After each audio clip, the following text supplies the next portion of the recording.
Welcome to the June 2025 edition of Coffee and Kolache, Gava a Kolache, at the National Czech and Slovak Museum and Library here in Cedar Rapids, Iowa. We are absolutely delighted this month to feature our two graduate interns from Palacký University and Olomouc in the Czech Republic. We've had a wonderful working relationship with the Palacký University over the past 7 years, and we look forward to many more years of a relationship with this wonderful university located in historic Olomouc, Czech Republic. So let me welcome our two graduate interns who are with us this summer, Kristina Doholova and Lukáš Golan. Welcome, Thank Kristina and Lukáš. Thank you very much for having us.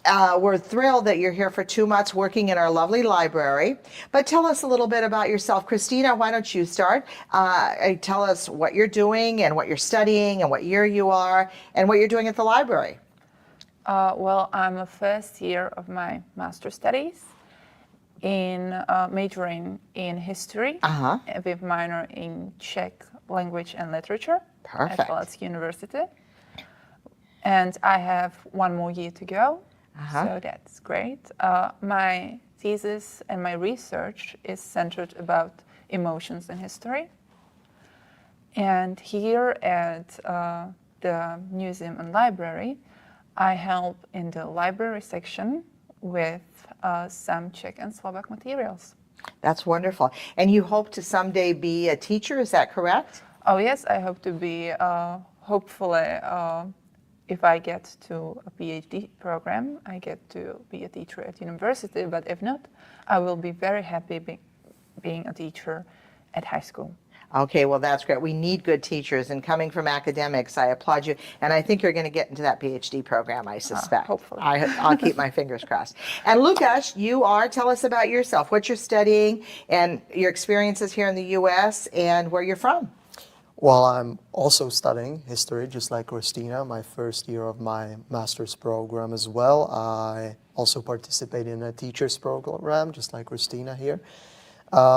In terms of my future, I think I've got multiple options, couple of options, but I still haven't quite figured out which option suits me best.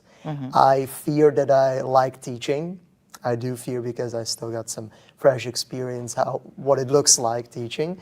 But there are also other options like working in a museum. That sounds very good, and others that I'm still thinking about.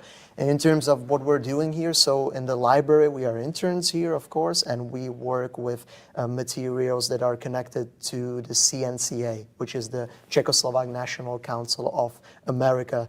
So we've got some 16 boxes, 16, thank you, 16 boxes of financial documents, correspondence. We've got all sorts of documents that we need to sort through, and we are creating a finding aid for these documents so that when a researcher comes in the future can have all of these documents somewhere written down and he can look through them. So that's what we are working on. And of course, from time to time, we also help with your events, the museum's events. So we've participated in the gala, of course, in the economic summit.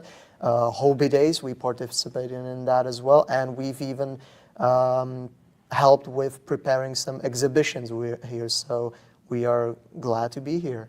So you're getting a well-rounded experience, and we're thrilled to have you here because I think what you're doing here with that transatlantic experience is hopefully learning some things that you can bring back to the Czech Republic, and you're certainly teaching us some things as well. So we're thrilled that you're here and really happy about that. And I think the future of education in the Czech Republic is in good hands if you both go into education or museum studies. That would be great.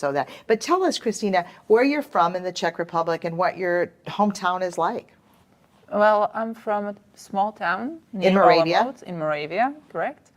It's called Uničov, and it has a very historical center. We have a rich history that started in year 1213, so 1213 is the year of foundation of our little town. And with that, I always left to go to Olomouc as the bigger city that is near, and I love the history of that and the connections. So Yeah. Very good. So how big is your little village? A little town. It has about 10,000. 10,000. Okay, that's a that. nice size. Yeah. And you want to spell that for us so people that don't know that town that can, how do you spell your town? It's Unicov. And it's pronounced? Unichov. Unicho. Well, very good. So you live in a historic town and you go to school in a historic town. Yes. Yeah, that's why good. I study history. That's wonderful. And you do it well. And I know because I watch you, she's always every night studying. And so that's really great. And Lukasz, tell us about the town that you're both from Moravia, which is again that central part of former Czechoslovakia and now part of the Czech Republic. Tell us about where you're from. Well, I come from a small village about 30 kilometers away from Ostrava, which is called Šenov u Nového Jičína. And it's also pretty close to Štramberg, from where the Štramberské uši comes from, famous food in the Czech Republic. In terms of the village, I live there with my family. So I've got an older brother as well. Mom and dad, we live there together, and with our grandmother. And I studied in Šenov u Nového Jičína, but also in Nový Jičín, which is the town next to Šenov u Nového Jičína, grammar school. And then I went on to study, well, as you know, in Olomouc at the University Palacký, which has also, I mean, just briefly wanted to state about Olomouc that it's a very beautiful town, historical town, old town, and the university as well. It dates all the way back to 1573 when Jesuit priests founded our university. So we are also honored to be part of that history because the university exists around 500 years, so like posh years. So Palacký University is really a historic town. You have a clock tower as well. You have kind of an upper and lower level, yeah, I know. And so people that are listening, I encourage you to visit Olomouc because, at Prague, it's about a 2-hour train ride. Or how long is it from Prague? 2.5. 2.5 hours. Yes. And the train system is great. So if you're in Prague, hop on the train, spend a couple of days in Olomouc, and then you're an hour down from Brno. And you Yes. can make the sort of Prague, Olomouc, Brno, and then back. So tell us a little bit about what you're learning here in America. Because for both of you, this is your first trip to the United States. So what for you, Christina, has been the most interesting? You could say one thing or 10 things. What's been the most interesting?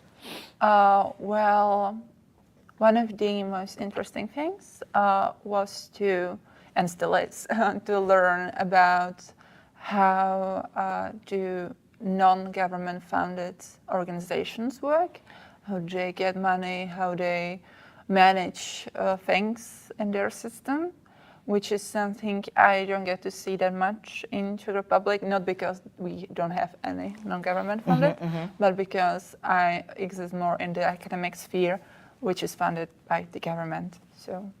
And I'm so glad you said that because, clearly we call them non-for-profit or 501(c)(3) programs. And most of our cultural and most of our museums in this country are funded through, nonprofit organizations like ours and depend upon grants, private donors heavily.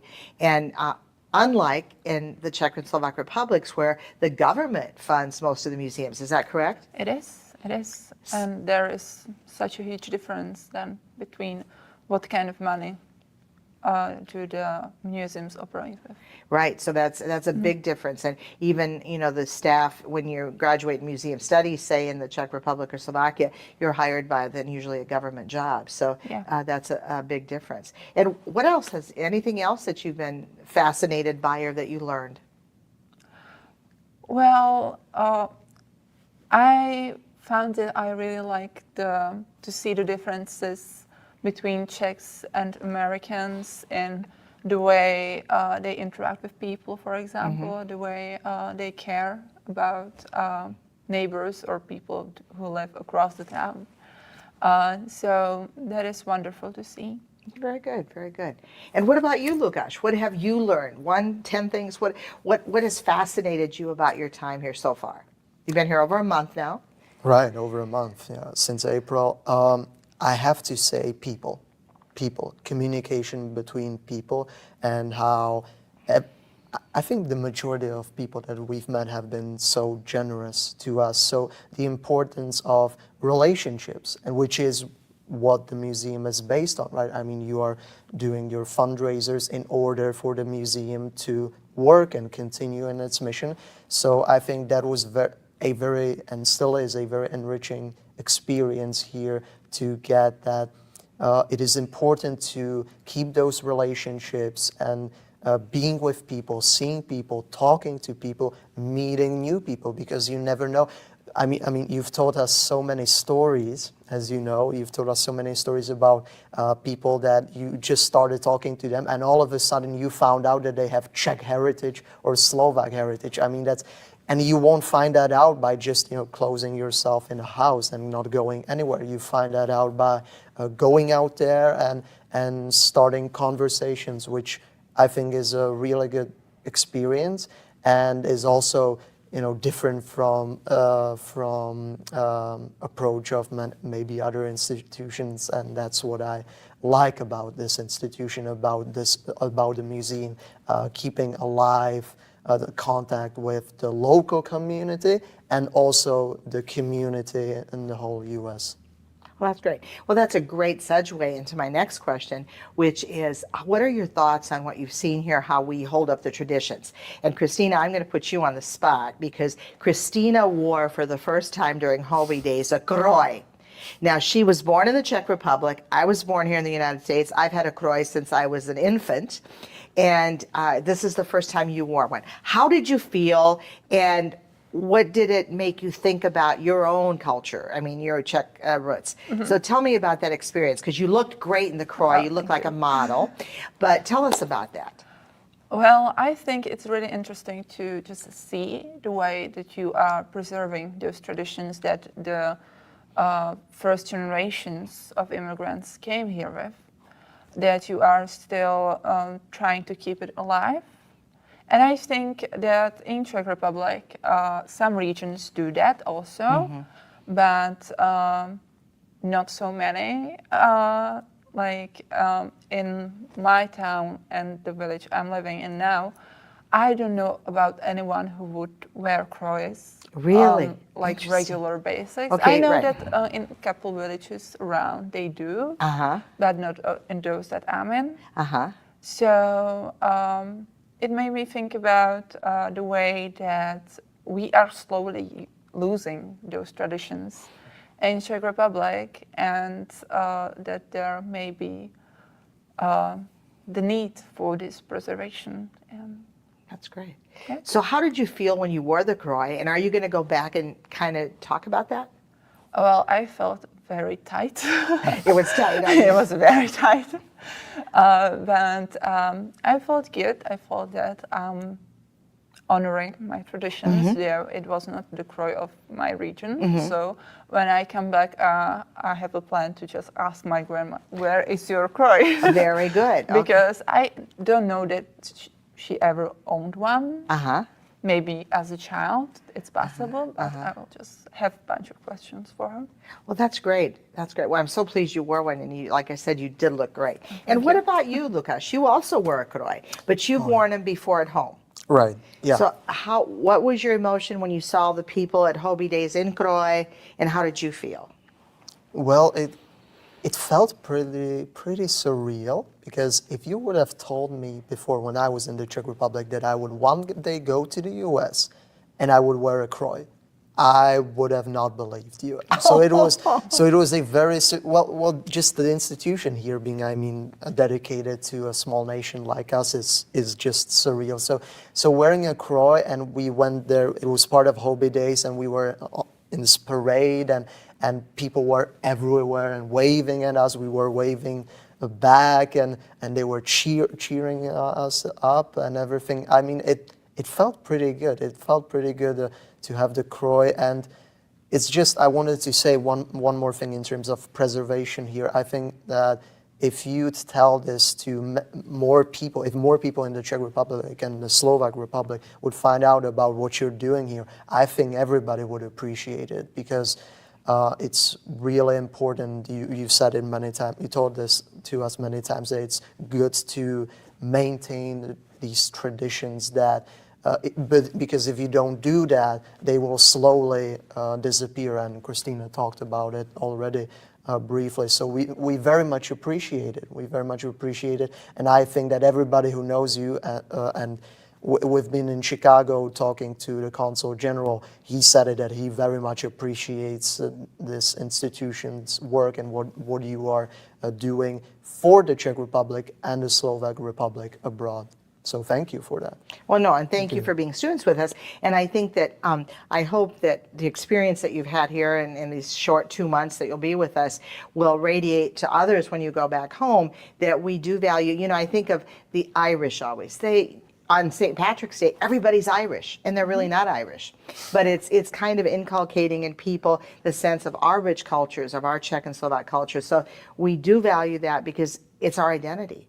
No matter if we're German, Czech, Slovak, Norwegian, Swedish, that's our identity. So we need to really keep it and be proud of it, because as Czechs and as Slovaks, we have a lot to be proud of. So, and you as historians, you're both so, well versed in history that, and I've appreciated these long discussions that we've had with you. So when you go back home to Kolache University, what are you going to tell people? I will tell them to come here for internship. Okay, well, very good, very good.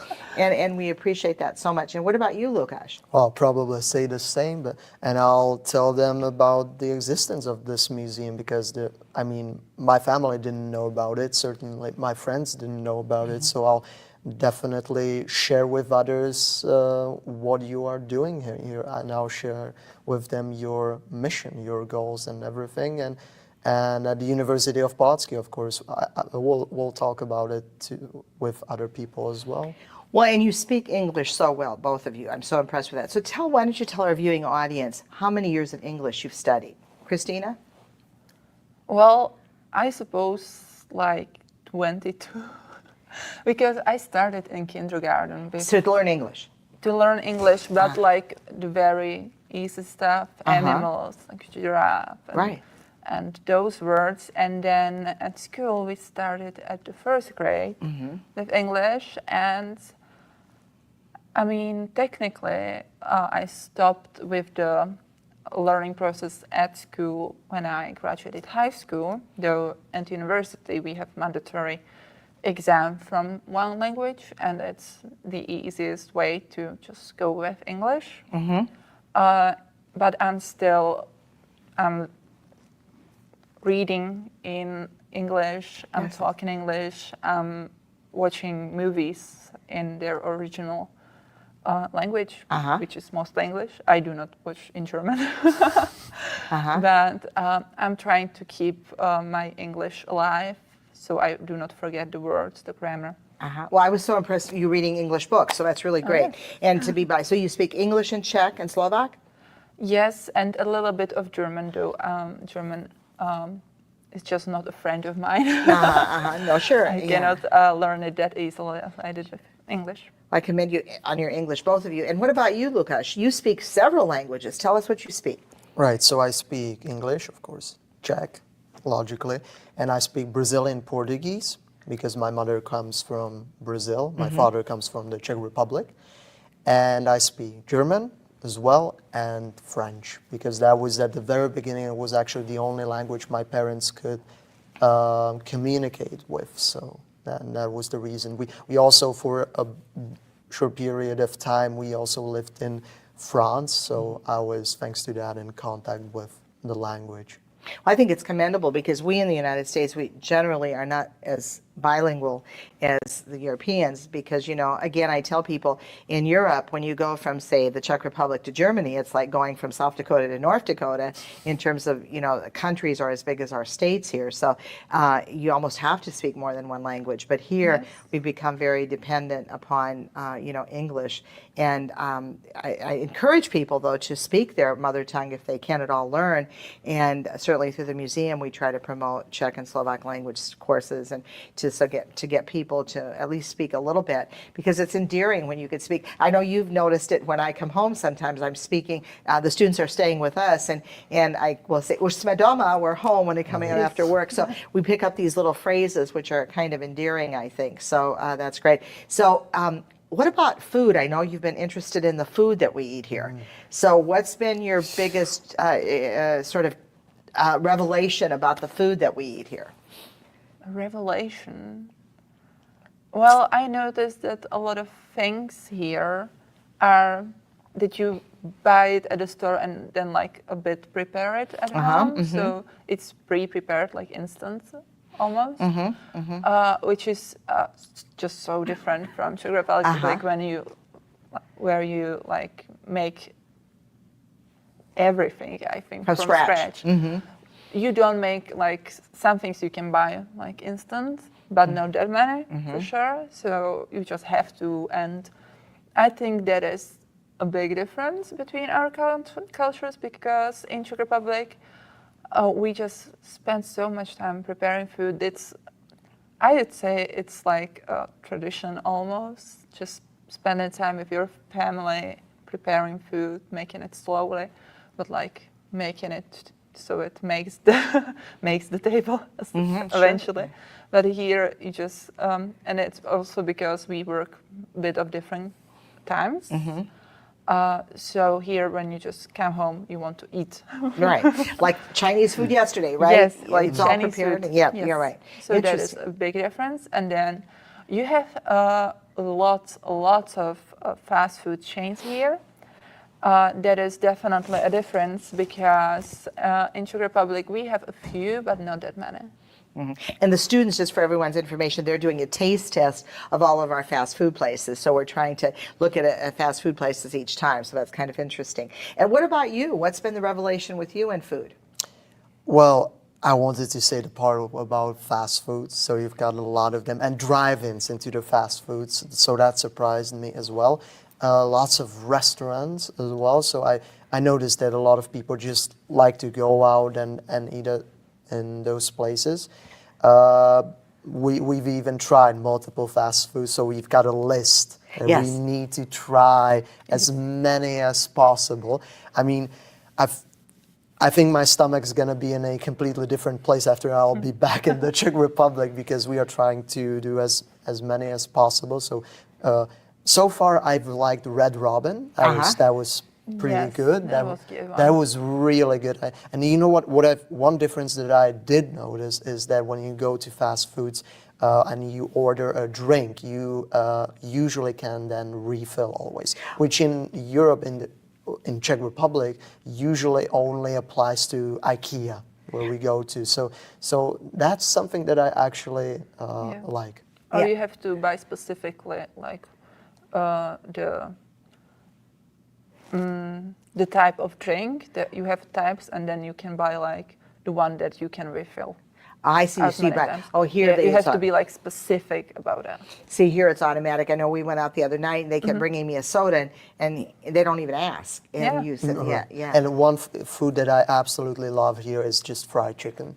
Fried chicken. I absolutely love it. Yeah, I have to say that could be my guilty pleasure if I lived here in the U.S. Well, that's very American. That's very Very American. Fried chicken true. is very, and potato chips are too. Did you know that? Today, potato chips. They were invented in Saratoga, New York. More trivia than ever. Really?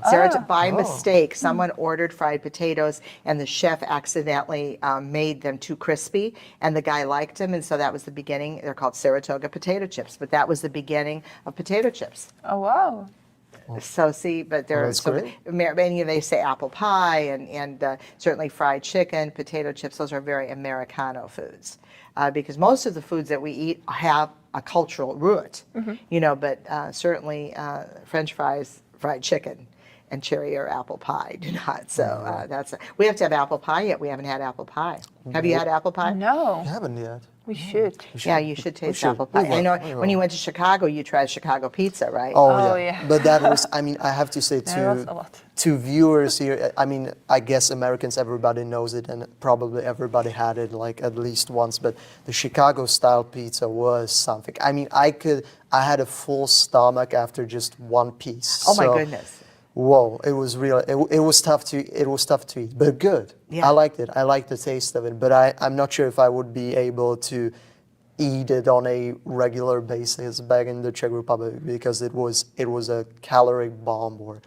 Well, actually calling it's it like pretty that. big. And those It pieces, is. one piece is huge, right? It's like a Right. pie almost. Yeah. Exactly, Yeah, exactly. yeah. And you've had Iowa sweet corn already Yes. We on the did, we cob. did. Yes, so That's that was very good. good. That was good. And it was very good. Okay, so the food will be certainly one experience. When our viewers go to the Czech and Slovak republics, they also find that food is kind of an anomaly, and we have different foods: svíčková, koprova, goulash, and so we'll be able to not the fat, but you do have fast foods there too, but not as many. We do, yeah, but not as yeah. many as here. So that's a big. And Christina, you like our coffee, right? Oh yeah, I did. That's great. That's great. Because between the fast food chains, we also have a few coffee chains like Starbucks, and we wanted to try Dunkin' Donuts as Yes. we do not have those in Czech Republic, and I thought I really like them. So, well, you know what we call this food diplomacy. So when we're understanding other cultures, one of the, we always talk about political diplomacy and economic diplomacy, but food diplomacy is a pretty important one. So Yeah. I think you're experiencing that, and I applaud you for not being afraid. And then we also had some really good Czech foods here too, like head cheese, right? Tlačenka. We did. had tlačenka, which is the Czech and Slovak head cheese, and you like it. I like it. Did you I like it? don't, No, that. but I don't like it in Czech. So, but so we've even exposed us to some of our traditional Czech and Slovak foods as well. So now let's talk, before we round this up, a little bit about Pulaski University. You said it was, very old, over 500 years old. Do any of you, who was Pulaski? Well, Palacký was a historian, which is great for us, who lived in the 19th century. And he was a part of the national revival process. And apart from other things that he did, which was many, he wrote the history of Czech and Moravia, Right. Bohemia and Moravia. Great read for everybody who's listening. Yes, and he also tried to invent a few words, as that was another part of the national revival. There was a revival of our language, as it was slowly dying. So the men and women who were part of that process, they tried to come up with new words that could be used in academic sphere, because we did have language in between the rural areas, but not that one that could be used in academic. So they tried to come up with that. Very good. Well, I think it's so important for people to know about Pulaski, because he really, that revival, he wanted the Czech culture to never die. Yes. And he really wanted to make sure that we held our own identity. So any of his readings are really excellent, because they're deep-rooted in this whole issue of preserving who we are and our culture and not letting it ever die. So that he's very important. Anything to add to that? Well, in terms of the history of University of Palacký, so in 2023 we celebrated 450 years anniversary of the university. So that's why I said approximately 500 years, but it's more than 450 years old university. And it's had some tough times. So the university was closed many times, then reopened again, moved, right? Oh yeah, absolutely. Yeah. And only a part of it was open, only some, only some faculties, but then it got back like in the 19th century, and it stayed in the second half of the 19th century, 20th century, sorry, in the 20th century, and it stayed basically in the form that it is right now, and we're in a similar form. So multiple faculties. I think we have eight faculties. We'll count them, down. But I think we have 8 faculties. So we are part of the Faculty of Arts, in Czech it's Filozofická fakulta, and we study at the Department of History. So that's part of that faculty, and the faculty has been around for a long time as well. Yeah, and I would like to add that we are the second oldest, though University of Brno likes to argue with us about it, but we are the second oldest That's great. university. That's great. Charles is the first. Yes, Yeah. Charles is In the Prague. first, we are the second. And the university buildings are just all over the city, Right. which is very good, I think, because the city is historical, but it's very walkable. So it's not, unlike Prague, which is big, Olomouc is smaller, so you can get everywhere by foot, which we love. And So that is great about just going through the history every day. No, it get is to class. beautiful, and you've got It great just- public yeah. transportation there, and Yes. it's a Oh, yeah. wonderful, and that's a great sort of closing because we invite you to come back anytime. You're always now alumni in our intern alumni, so that's good. You know, Thank you. I tried to, when I've gone to Alamotes at the university and been a consultant, I always say form alumni associations because they constantly then come back. So you're part of our alumni. We've had now about 8 students, so this is great. And we hope to continue that. We want to build a cadre of students that will come back and really, and then at the same time, we encourage American students, if they want to study in Olmos, to apply because that's a great opportunity We to sure have an should. international study abroad. So they can always look at Polotsky University online and even study there, right? Absolutely. Yes, we no. have broad spectrum of possible studies to take in Very good. Olmos in various fields. So they should Even medicine, certainly even should medicine, try. which is Even nice. Right, medicine. even yeah. medicine. So come guys, just Yeah. come. Yeah, Yeah. and sciences are very good. If I were Right. 30 years younger and I had to study again, I would come there. So, We're That's very good. glad to hear it. We're very glad. final words. Christina, what are your final words that you want to share with our listening audience? I did not prepare any words. Well, make sure that if you are traveling to Czech Republic, you do not only visit Praha and Brno, but also come to Palacký University. And thank you for having us here. It was our pleasure. Thank you for coming. And Lukáš? Well, I also would like to thank not just you, but everybody else from the museum and to the staff and to all the volunteers who have been very accommodating to us, very nice to us, and to everybody in Cedar Rapids as well, because we've met a lot of people here in Cedar Rapids. So I would like to thank you very much for everything and appreciate what you're doing for us as well. Very good. Well, we'll come back soon and we'll go to some more fast food restaurants then, okay? Because I don't think you're going to get them all covered on this trip. Probably not. Yeah, so we'll see. Again, this ends our June Coffee and Kolache, and we really are thankful to Christina and Lukáš for spending time with us, and we'll see you soon again and see you in July.